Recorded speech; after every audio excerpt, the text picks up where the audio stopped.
Kakak, adik, Joy, Anggun, sudah mau setengah 10. Ayo ibadah anak dulu. Oke, Ma.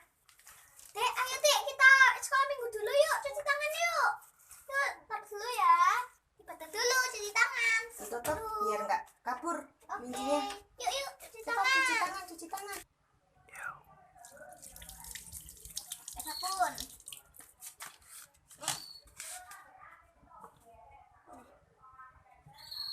sok.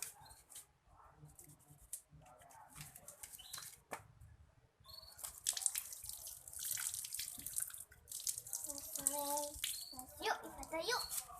Kita maunya jam setengah 10. Dek, sebelum kita ibadah, kita berdoa dulu yuk. Tuhan Yesus, terima kasih atas berkat-Mu hari ini.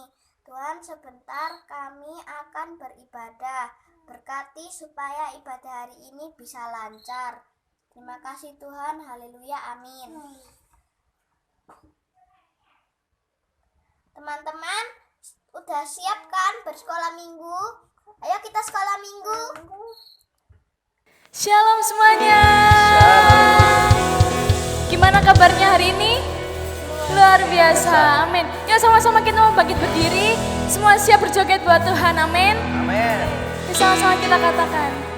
Dengan kendang ku puji dengan kecapi.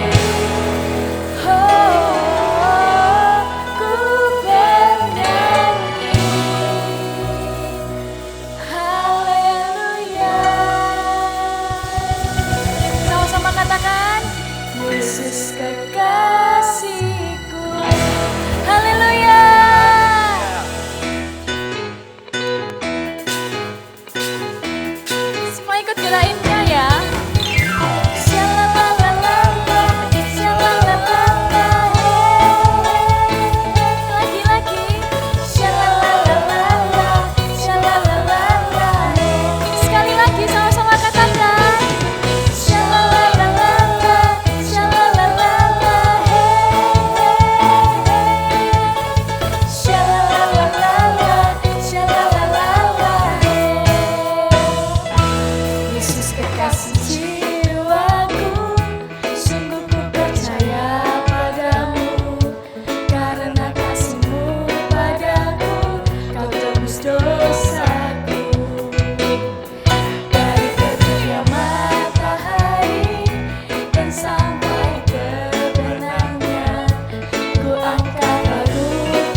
Yuk sama-sama yang di rumah kita joget ya.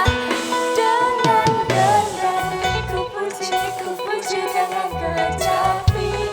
Oh, ku bernyanyi haleluya. Lagi semangat lagi, sama-sama katakan. Dengan gendang ku puji dengan kecapi. Oh, ku bernyanyi haleluya Yesus kekasih. Ku bernyanyi haleluya Yesus kekasih. Ku bernyanyi haleluya Yesus kekasih. Semua siapkan jempolnya, yuk sama-sama kita berjoget. Shalalalala, shalalalala, shalalalala, shalalalala, sekali lagi. Shalalalala, shalalalala, shalalalala, shalalalala, haleluya. Semuanya masih semangat puji Tuhan, amin. Amin. Semangat kesok. Haleluya. Haleluya.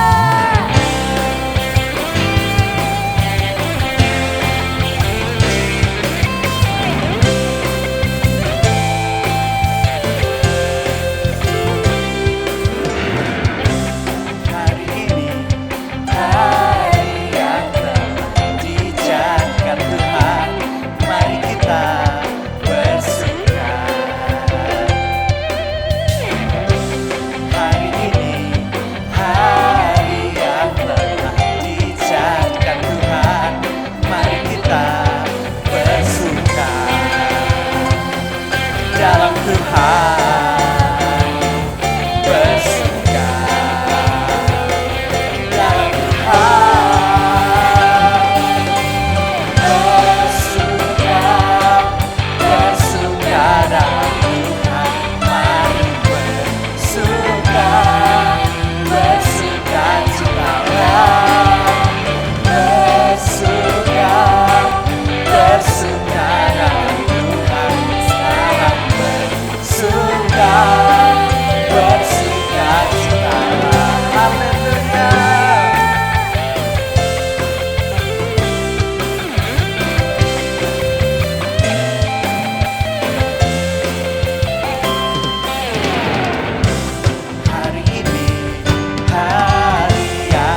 selalu biru, tetapi Dia berjanji selalu menyertai.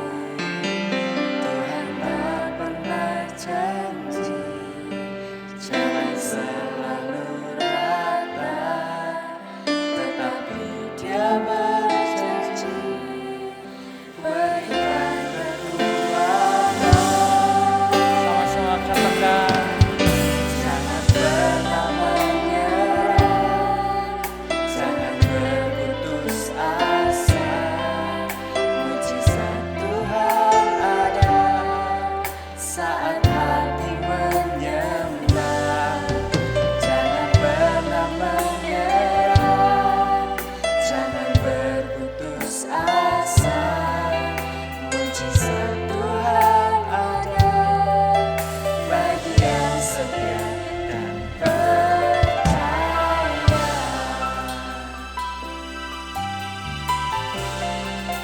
Balik katakan. Tuhan tak pernah janji langit selalu biru, tetapi Dia berjanji selalu menyertai. Tuhan tak pernah janji jalan selalu rata, tetapi Dia berjanji berikan kekuatan. Jangan pernah menyerah, jangan berputus asa.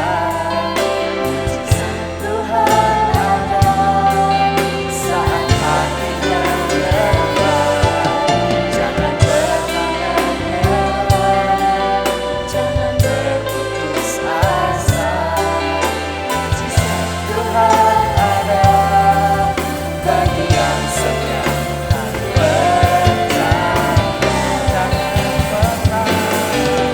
Jangan pernah menyerah, jangan berputus asa.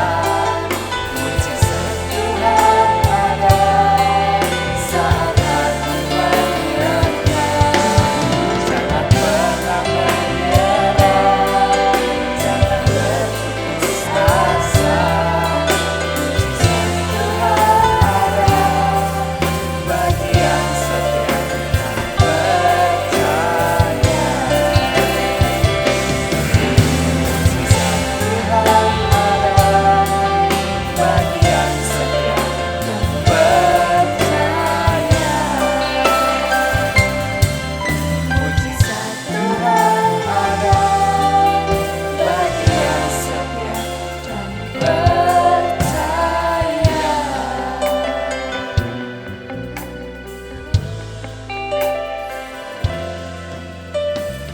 Kasih Tuhan, kasih Yesus, terima kasih Tuhan. Terima kasih atas berkat-Mu pada pagi hari ini. Kami dapat memuji, kami dapat memuliakan nama-Mu Tuhan. Tuhan, sekarang tiba saatnya kami akan mendengarkan sebagian dari firman-Mu. Kiranya apa yang disampaikan oleh hamba-Mu dapat berkenan di dalam kehidupan kami Tuhan. Tuhan, sekarang kami siap mendengarkan firman-Mu. Dalam nama Yesus, haleluya, amin. Amin.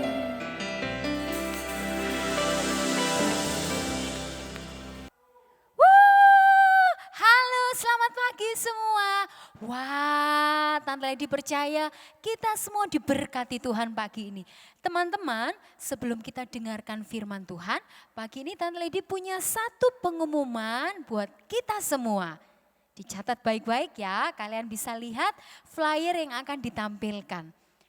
Tanggal 17 Agustus akan ada acara One Day Virtual Camp. Yeay! Wow, kita akan mengisi waktu liburan kita bersama semua teman-teman sekolah minggu kita, bersama para pembina kita, semua anak-anak GPD House of Prayer. Sama-sama yuk kita gabung dalam acara One Day Virtual Camp. Tanggal berapa? 17 Agustus. Kalian bisa segera mendaftarkan diri kalian kepada Tante Ika. Kalian bisa lihat nomornya di bawah ini, kontak person Tante Ika. Kalian wajib mendaftarkan diri untuk mengikuti acara ini. Jadi pastikan segera daftarkan diri kalian. bagi 10 peserta pendaftar pertama akan ada kuota gratis buat kalian mengikuti acara ini. Jadi pastikan cepat segera daftar, hubungi nomor di bawah ini Tante Ika, cepat kalian daftarkan nama kalian dan juga kelas. Bukan kelas sekolah minggu ya, tapi kelas ketika kalian di sekolah. Jadi misalnya namanya Glad kelas 2 SD. Derek kelas 3 SD. Jadi sertakan juga kelas kalian. Oke, Tante Lady tunggu setiap anak-anak GBD of Prayer mendaftarkan dirinya dalam One Day Virtual Camp. Tuhan Yesus memberkati. Halo semuanya, selamat pagi. Puji Tuhan, kita sudah sama-sama memuji Tuhan. Bagaimana kabarnya pagi hari ini? Wow, Om Joni percaya kita semua ada di dalam keadaan yang luar biasa. Kita tetap sehat, tetap jaga kesehatan, ya ikut protokol kesehatan. Dan Om Joni percaya kita ada di dalam perlindungan Tuhan yang luar biasa. Puji Tuhan, pagi hari ini kita akan kembali sama-sama dengarkan firman Tuhan. Firman Tuhan pagi ini berbicara tentang buah. Tahu kan buah? Banyak ya. Hal-hal yang berbicara tentang buah itu banyak. Ada buah ya pasti ya di sekolah mulai dari anak balita, TK, SD semuanya kan semua sudah diajar tentang ini buah apa, ini buah apa gitu kan. Nah, pagi ini kita akan berbicara tentang buah yang menyenangkan Tuhan. Tahu? Nah, itu kita akan pelajari sama-sama pagi hari. Kita buka dulu ayatnya di dalam Matius. Matius pasal yang ke-8. Matius pasal yang ke-8. Salah, maaf Om Joni yang salah. Matius pasal yang ke-3 ayat yang ke-8 ya maksudnya. Kebalik tadi. Matius pasal yang ke-3 ayat yang ke-8. Om Joni tunggu adik-adik di rumah yang sudah siapkan Alkitabnya. Matius pasal yang ke-3 ayat yang ke-8. Sekalipun Om Joni di sini, adik-adik semua ada di rumah. Mari sama-sama kita baca ya. Bersama kita baca dalam ayat yang ke-8. 1, 2, 3. Jadi hasilkanlah buah yang sesuai dengan pertobatan. Sekali lagi Om Joni baca. Jadi hasilkanlah buah yang sesuai dengan pertobatan. Adik-adik, pagi hari ini firman Tuhan berkata bahwa hasilkan buah yang sesuai dengan pertobatan. Artinya Tuhan mau di dalam hidup kita itu menghasilkan buah yang menghasilkan sesuatu. Atau kita Om Joni ibaratkan seperti pohon yang menghasilkan buah yang menyenangkan Tuhan. Karena ini firman Tuhan yang katakan. Hasilkan buah sesuai dengan pertobatan. Nah, kenapa kita harus berbuah ya? Mengapa harus berbuah? Ini menjadi pertanyaannya. Kenapa harus berbuah? Karena berbuah ya, yang namanya sesuatu yang berbuah itu berarti adanya yang namanya pertumbuhan. Sesuatu yang tidak berbuah artinya mati. Adik-adik mau nggak dibilang mati? Atau dibilang kita seperti mayat hidup yang berjalan? Nggak mau kan? Kita hidup, kalau kita hidup kita bisa menghasilkan buah. Nah, buah ini adalah buah yang menyenangkan hati Tuhan. Kenapa kita harus berbuah? Ya karena kita hidup. Ada pertumbuhan, kalau kita mau terus bertumbuh, berbuah. Menghasilkan buah yang menyenangkan hati Tuhan. Kenapa kita harus berbuah? Karena setiap pohon itu akan dikenal dari buahnya. Pohon yang baik itu akan dikenal dari buahnya yang baik. Contohnya apa ya? Misalnya pohon pisang. Om Joni seorang anak desa dulu tahu ya. Pisang itu ada beberapa macam jenis pisang. Tapi kalau kita hanya sekedar melihat pohonnya, Om Joni gak pernah, mungkin kalau seorang petani yang sudah berpengalaman mungkin ngerti ya. Melihat pohon. Tapi kalau misalnya ketika kita hanya melihat pohonnya saja, wah ini pisang apa ya? Sama, model-modelnya itu ya hampir-hampir mirip. Tapi ketika dia ada buahnya, dia tahu oh ini ternyata buah pohon, ini pohon misalnya pisang apa? Pisang raja. Ada pisang apa namanya? Pisang ulin. Nah, yang sering kita kenal juga. Ada yang namanya pisang Ambon, itu kesukaannya Om Joni. Ya. Banyak. Dan kita bisa kenal pohonnya itu dari buahnya. Begitu juga dengan kehidupan kita. Kehidupan kita sebagai anak-anak Tuhan, itu kita dikenal juga dari buahnya. Oh, ini anak Kristen. Oh, ini orang percaya. Kita dikenal dari buahnya. Nah, pagi hari ini kita akan belajar bagaimana supaya kita dapat berbuah. Apa yang harus kita lakukan supaya kita benar-benar berbuah dan buah kita itu menyenangkan Tuhan. Sudah pasti kalau kita pengen sesuatu atau pengen berbuah, ada hal-hal yang harus kita kerjakan. Mungkin kalau misalnya Om Joni pengen buah apa? Ya ada hal-hal yang harus Om Joni kerjakan. Ya mungkin kalau bisa langsung beli di pasar mungkin bisa saja. Tapi ada hal yang perlu kita belajari di dalam setiap kehidupan kita. Kalau kita ingin berbuah, kita harus mulai dari awal. Apa itu? Yang pertama di sini Om Joni ada siapkan beberapa barang.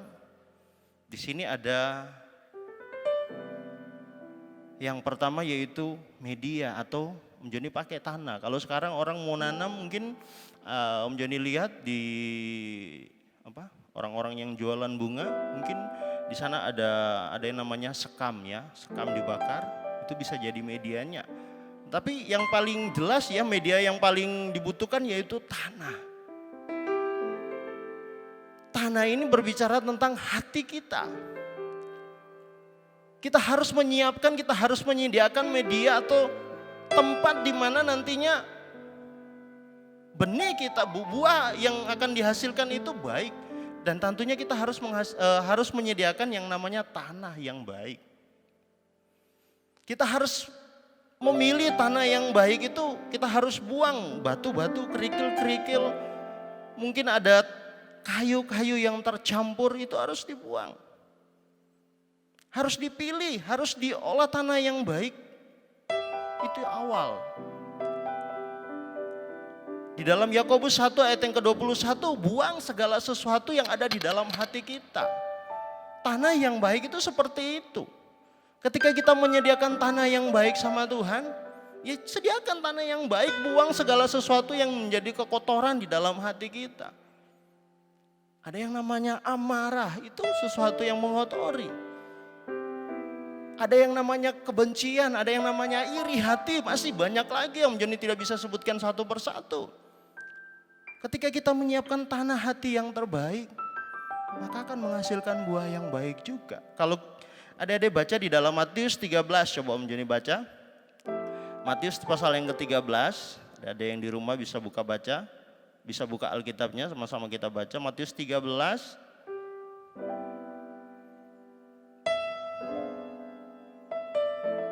Sebentar ya, Matius pasal yang ke-13. Ayat yang ke-23 Om Joni bacakan ya. Yang ditaburkan di tanah yang apa saudara? Ya adik-adik apa? Di tanah yang baik. Yang ditaburkan di tanah yang baik ialah orang yang mendengar firman itu dan mengerti. Dan karena itu ia berbuah, ada yang 100 kali lipat, ada yang 60 kali lipat, ada yang 30 kali lipat.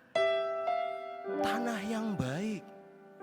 Ketika kita menyediakan tanah hati kita yang baik, firman Tuhan katakan sendiri, ada yang hasilnya 100 kali lipat, ada yang 60 kali lipat, ada yang 30 kali lipat. Tergantung seberapa besarnya tanah yang kita sediakan, seberapa bersihnya, seberapa baiknya tanah yang kita sediakan bagi Tuhan. Dan ini yang harus kita kerjakan supaya kita bisa berbuah. Kita harus menyediakan tanah yang baik. Dan yang kedua, setelah kita menyediakan tanah, pastinya kalau kita mau berbuah bukan hanya sekedar tanah. Yang kedua kita harus menyediakan juga benih. Jadi di sini punya benih. Ini kalau adik-adik pengen tahu ini benih mengkudu. Ya.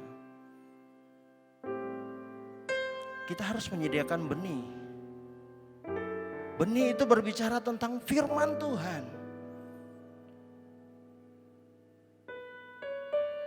Ketika kita menyediakan benih yang baik, firman Tuhan itu akan taruh di tanah hati kita. Ini akan bertumbuh. Dan benih yang terbaik pastinya firman Tuhan.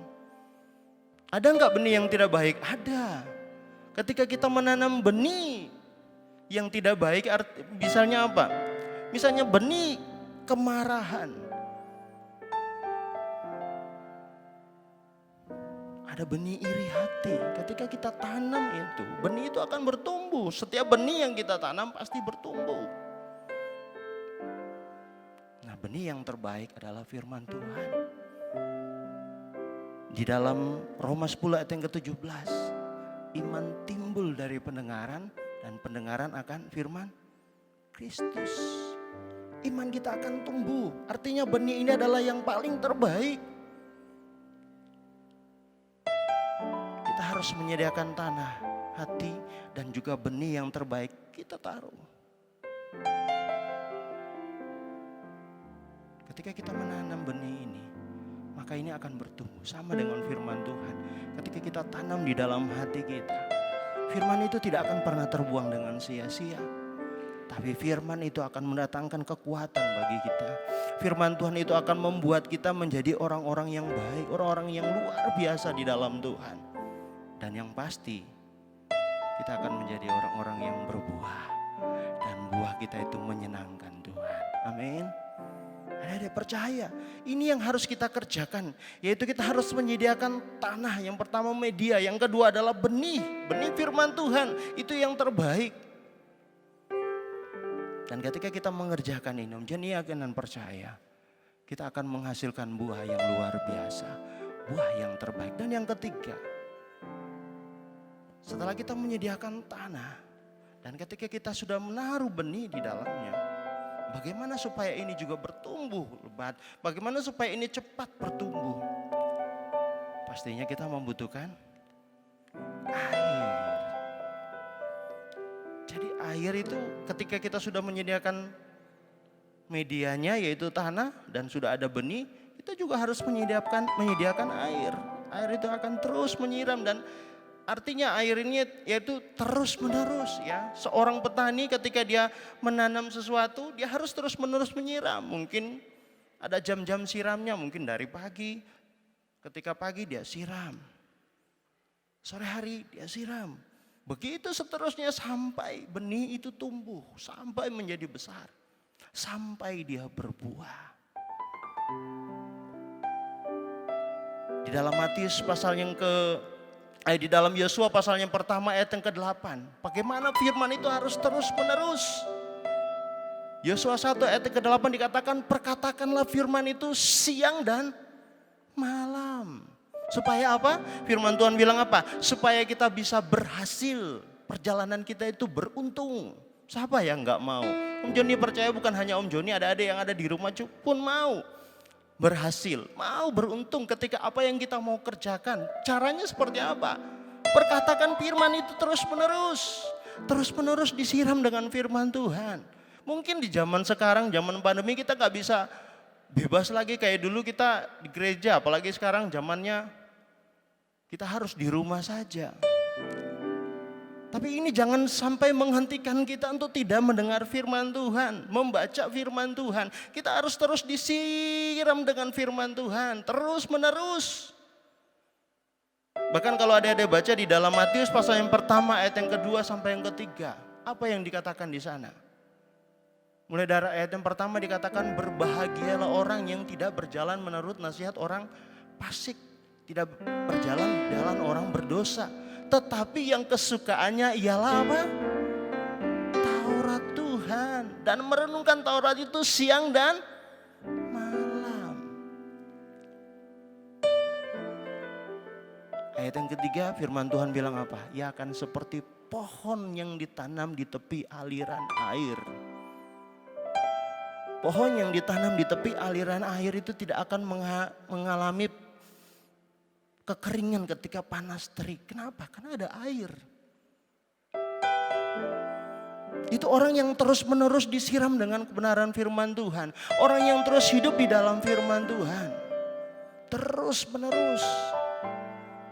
Sekarang ini mungkin kita jarang dengar firman Tuhan, hanya lewat online sama seperti pagi hari ini. Tapi kalau Om Joni yakin kalau kita punya hati yang terus-menerus rindu disiram oleh firman Tuhan, maka bukan sesuatu yang tidak mungkin kita akan menjadi orang yang berbuah dan buah kita itu menyenangkan Tuhan. Buah yang menyenangkan Tuhan. Firman Tuhan katakan tadi apa? Hasilkan buah sesuai dengan pertobatan kita. Firman Tuhan mengingatkan kita supaya kita menghasilkan buah. Artinya bukan hanya diam saja di tempat. Sekalipun kita nggak harus ke gereja. Sekalipun kita nggak harus tatap muka. Tetapi lewat pembacaan firman Tuhan kita di rumah, mungkin ada yang belum bisa baca Alkitab. Belum bisa baca firman Tuhan, ada orang tuanya, ada kakak-kakaknya, bisa membacakan. Yang sudah bisa baca, rajin baca firman Tuhan, terus menerus. Firman Tuhan apa?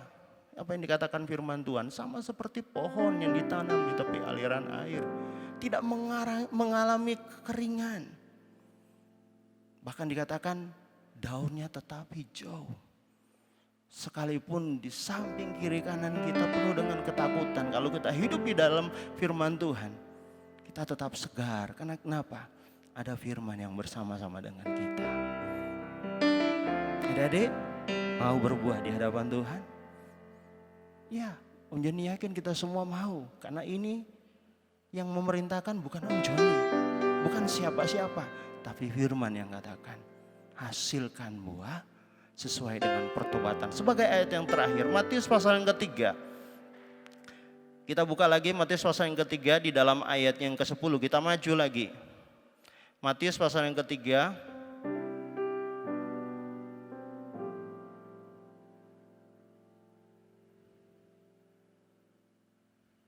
Matius pasal yang ketiga ayat yang ke-10. Adik-adik perhatikan ya. Kapak sudah tersedia pada akar pohon. Dan setiap pohon yang tidak menghasilkan buah yang baik pasti ditebang dan dibuang ke dalam api. Om Joni bukan menakut-nakuti adik-adik, tidak. Tapi dikatakan firman Tuhan apa? Pohon yang tidak berbuah, dikatakan kapak itu sudah tersedia pada akar pohon. Kalau pohon itu tidak berbuah atau tidak menghasilkan buah yang baik, firman Tuhan katakan apa? Pasti ditebang, dibuang ke dalam api. Dan Om Joni yakin kita semua tidak mau mengalami hal itu. Karena Om Joni yakin dan percaya kita semua yang ada pagi hari ini, kita adalah orang-orang yang mau terus diberkati Tuhan. Supaya diberkati Tuhan, apa yang harus kita lakukan? Berbuah. Dan Tuhan mau kehidupan kita menjadi hidup yang terus berbuah dan menyenangkan hati Tuhan. Puji Tuhan, biarlah pagi hari ini firman Tuhan bisa memberkati kehidupan kita, membuat kita terus semangat di hadapan Tuhan dan menjadikan kita memiliki kerinduan untuk berbuah dan buah kita itu menyenangkan hati Tuhan. Puji Tuhan, Joni mau berdoa pagi hari ini. Terima kasih Tuhan Yesus, terima kasih Bapa buat berkat-Mu pagi hari ini. Kami boleh memuji mempermuliakan nama Tuhan, bahkan saat ini kami boleh kembali belajar akan kebenaran firman Allah. Tuhan, biarlah Engkau yang akan terus memberkati kami, memberikan kami kekuatan, kemampuan kami ya Tuhan. Biarlah lewat firman Allah ini hidup kami boleh dimampukan. Sehingga kami percaya kami tidak akan hidup di tempat, tetapi kami akan menjadi hidup yang berbuah di hadapan Tuhan. Dan buah kami itu pun menyenangkan hati Tuhan. Terima kasih Tuhan, berkati setiap kehidupan kami yang sudah melayani, kami yang sudah mengikuti ibadah pagi hari ini. Semuanya tidak ada yang terlewati. Terima kasih Tuhan, kami sudah berdoa ucap syukur atas pagi hari ini. Dalam nama Yesus kami sudah berdoa. Haleluya. Amin. Selamat pagi, Tuhan Yesus memberkati.